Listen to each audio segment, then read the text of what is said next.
So what we created then was the next big project was etoy daycare, where we worked with children.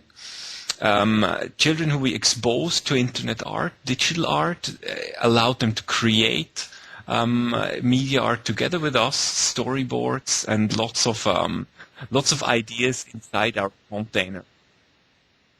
One of the outflows of this project, which took us actually to a show in Torino in 2001, Amsterdam 2004, was that we started to work also with elderly people to see basically the other extreme point of life. First of all, how do you get into art as a young person?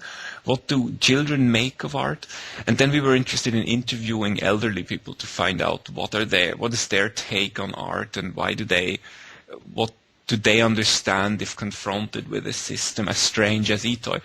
And this led to Mission Eternity. And the beginning of Mission Eternity, it was a fascination of how does life end? What are the specific ideas of art at the end of life, and what are the digital questions also that puzzle us particularly, because we are early movers in the internet, and we continue to be in that medium because it is relevant for our everyday life. So we obviously and very immediately came to the topic of death. And we also came to the topic of the data that we leave behind in terms of traces in databases, government databases, traces on the internet. If you use social networks such as Facebook, you leave behind traces of your person that you almost cannot delete, and that are very difficult to control over the period of your life. So what we do with Mission Eternity, we curate this data, we carefully select what we want to memorize about a person, what a person wants to have remembered, and what a person wants to be there after his or her own life.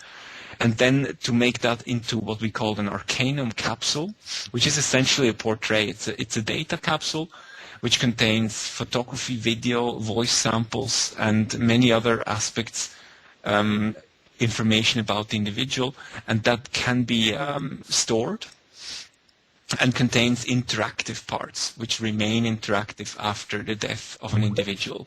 So on the one side, we have the data, which needs to be stored forever.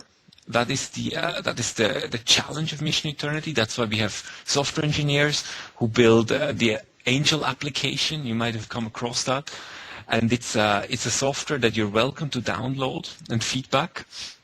Based on this feedback, we can improve the software and make it more likely that actually it will survive and grow, because not the technology guarantees the survival of the data, but actually the social layer above the software or under the software that keeps the interest in the software alive, and not only in the software, of course, but in the portraits of the individuals that we produce. The data capsules are the virtual aspect. They're data. They can be stored and sent around the world and published on the internet and so on. They're purely virtual. What is important for us, and was clear from the beginning, that etoy needs to have a physical and a virtual aspect to that topic of Mission Eternity.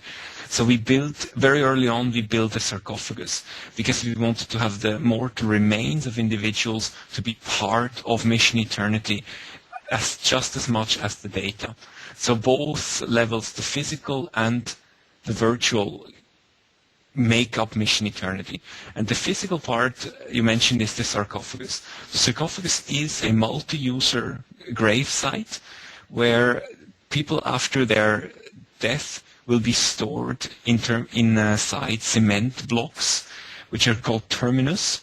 The ashes is molded into a cement block and will then be stored inside the sarcophagus, which means with the sarcophagus, which is a standard freight container that travels around the world, the mortal remains will travel around the world. This makes the sarcophagus a geographically indeterminate final resting place, which we believe reflects our world a lot better than a, say, old-fashioned one-site graveyard does. And the sarcophagus has been built in 2006 and so far traveled to the US in 2006, where we opened it originally in Silicon Valley in San Jose. It traveled then to Zurich, it traveled to Val de Travers here in Switzerland, and it also traveled to China this year It's just arrived back from China, actually. We're working on several elements. One element is the continued improvement of the Arcanum capsules.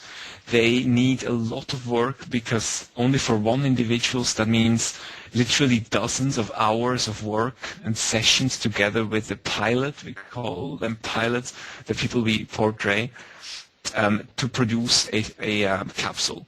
That's one of the working places to increase the number of people we portray. These are a few people so far, but they will be more. The second one is the software. The saving data forever is a very, very big challenge. And a lot of people who are interested in archiving, not only media art, share this concern that actually saving data for a very long time is extremely demanding. Hardware breaks down, software fails, people move away and lose interest. What does it really take for a community of the living and the dead to emerge? It's this community that will continue to care for data and the remains, the digital remains of individuals over long periods of time. So that's a central place to work on, which involves software engineering, but also a lot of work to socially create enough interest and momentum for this community to pick up. Then we're working on other bridges, as we call them. The sarcophagus is one bridge in a way. If you've seen an image of the sarcophagus, you will see the inside is full of lights. And these lights display images that come directly out of the portrait material of the Arcanum capsule. And we're working on other such bridges that can display what is inside the capsule. You can always go online and view the content, but we're working on installations and large-scale installations that make some aspects from the capsule visible to a large audience. We're thinking of sound systems, we're thinking of radio waves and things like mobile devices that can download the, sometimes we call them ghosts of individuals onto your mobile device and so on. There are many plans to build up more elements of mission. One of the things I'd like to add is the call for readers and listeners to join. etoy is all about sharing. So we're constantly looking for not only new agents to join etoy, but also for new community members, so-called angels, who will download the Angel application, develop the application itself, but also just download it and host it and make sure that this community grows and will continue to care for the data, because also etoy is mortal and at some point we will all die. But our big aim is to actually make Mission Eternity survive, and for that we need the help of many, many individuals, people who are interested in art and technology. A lot of artists work in teams anyway, but we are, in the way we go one step further. We don't have one name. We're just agents. We are replaceable. We have the etoy brand, and the etoy brand consists of 640,000 share units, and whoever owns at least one of those share units owns etoy and is etoy. So the investor to etoy is the artist, because all we do is collaborate and share an idea. We have workshops. We invite investors to workshops. We are very open to comments from all sides.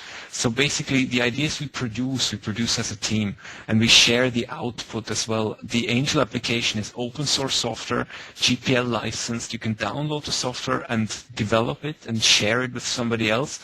The whole structure of Mission Eternity is designed to be open content. We, in fact, welcome people who copy this concept, because it will only make the idea grow. And we know it's so much work to copy this. We need help. So this is the sharing idea, is the idea that with the complexity of technology and art, we cannot have one individual to master it all. We need several people who bring their own skills into this whole picture.